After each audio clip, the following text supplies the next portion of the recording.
Hi, I'm Joe Torre, and this is Baseball Talk.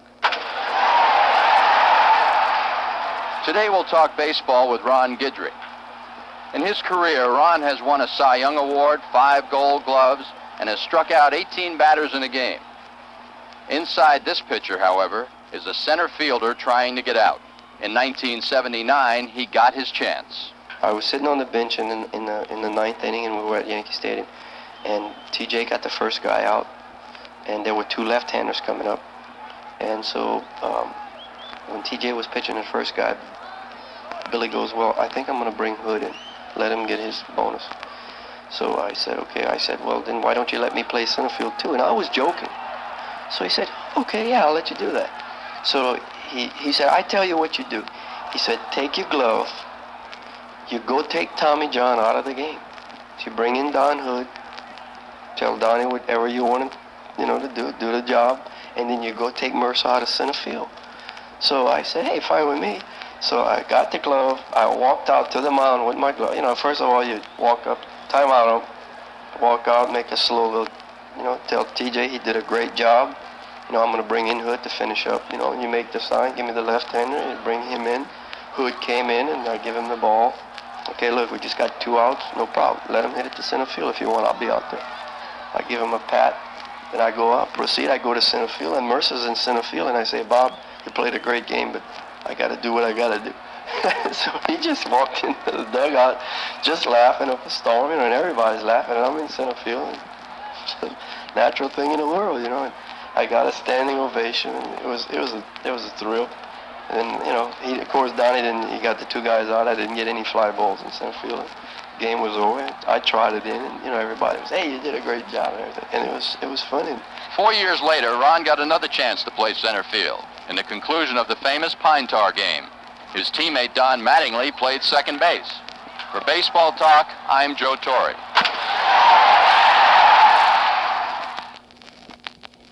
Hi, I'm Joe Torre, and this is Baseball Talk. Today we'll talk baseball with Kent Hrbek. Kent spent 6 seasons with the Minnesota Twins before he got a chance to play for a championship. The Twins found themselves in the 1987 World Series and trailing the Cardinals 3-2 as the series moved back to the Metrodome. It was funny because I never myself even looked at us being down 3-2. I just knew we were going back to our ballpark, and we played so well that we hadn't gotten beaten. I don't know how long in that ballpark we hadn't gotten beaten against Detroit, and we had beat the Cardinals 2 games earlier in the series there. And we had won the last ball game we had played in there during the season. And the confidence level was so high, we didn't even look like it. We didn't feel like we had our backs to the wall. We went out there, had a good time, played a good game. I went out there and got picked off at second base, and things started the wrong way for us, but things got a little better later on. Things got a lot better for Kent in the 6th inning as he blasted a grand slam homer off Ken Daly to lock up Game 6 of the Fall Classic. I was happy for myself. I had been struggling. I was more happy for the ball club, and give us a little bigger lead and give us a chance to go into Game 7. And also happy for the fans. They enjoyed the moment just as much as I did, and happy for my family and for the guys I used to play in the backyard with, and because I had done it in the backyard so many times, and they were right there helping me out and cheering me on that day too. The next day, the Twins won again to wrap up the World Championship. But magic as that moment was, Kent Hrbek will never forget something that happened 2 weeks before. I think coming back from Detroit after we won the playoffs, walking into the Metrodome with 50,000 people there with not even a game going on just to welcome us back, I think that to me showed something about how much the people love the ball club and how much we meant for the town and how much the town took on the Minnesota Twins towards the end of the season there. And I never seen anything like it. Thanks, Kent. For Baseball Talk, I'm Joe Torre.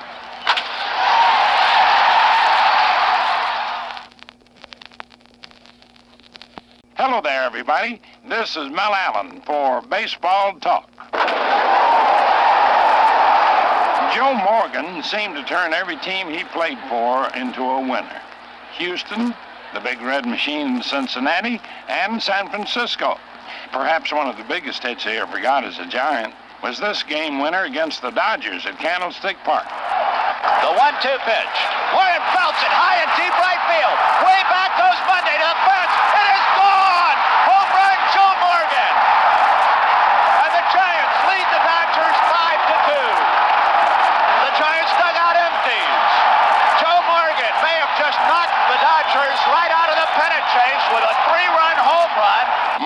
is also known for being an outstanding base stealer. Hey, Joe, explain to the fans the proper technique for stealing a base. The key to stealing, believe it or not, is not how fast you are, but how well you know the pitchers. A lot of people believe that you steal off the catcher or the catcher's arm, but that's not possible if you have someone like Johnny Bench behind the plate. So the first thing you have to do is get as long a lead as possible.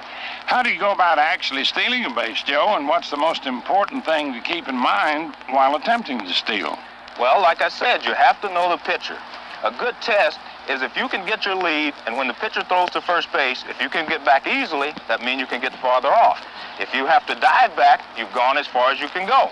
The next thing you do is you take your lead, you spread your legs a comfortable distance apart, you crouch so you can pivot and throw your body towards second base.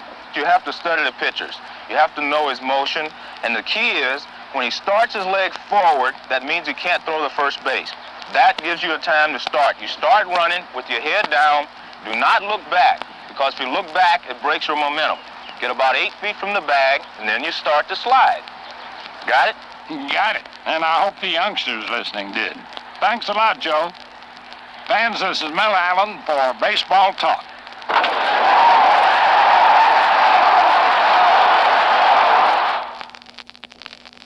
Hello, I'm Don Drysdale, and this is Baseball Talk. Today we'll talk baseball with Ryne Sandberg. In 1984, the Cubs appeared in postseason for the first time in 4 decades, led by their National League most valuable player, Ryne Sandberg. That's definitely the highlight of my career. As far as any sports go, playing at this level and being able to win that season and play on a winning team is the first time that I've done that, and I haven't done it since. So that was definitely a big year for me and a highlight of my career. Just as important to Ryne as his MVP trophy are his 5 gold gloves, one for each of his first 5 seasons at second base for the Cubs. Anytime that you're complimented by the players that you play against every day and your teammates, and I think that's really about a top award as you could want. These guys play against you every day and see you play every day, and to be appreciated by them is a great honor. The 1988 season brought a new era in baseball to the north side of Chicago. For the first time, Ryne and his Cub teammates played baseball under the lights. I think it's good for the team.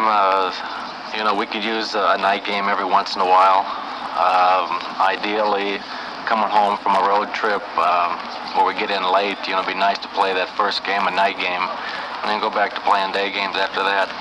But just getting the issue out of the way and, out of everybody's mind, I think is good for the ball club. One of the game's premier players, Ryne Sandberg made it all the way to the top by following his father's advice. Keep your nose clean and work hard and try and be the best person that you can be, whether it's sports or whatever. Just try and be the best and don't settle for second place. Thanks, Rhino. For Baseball Talk, I'm Don Drysdale.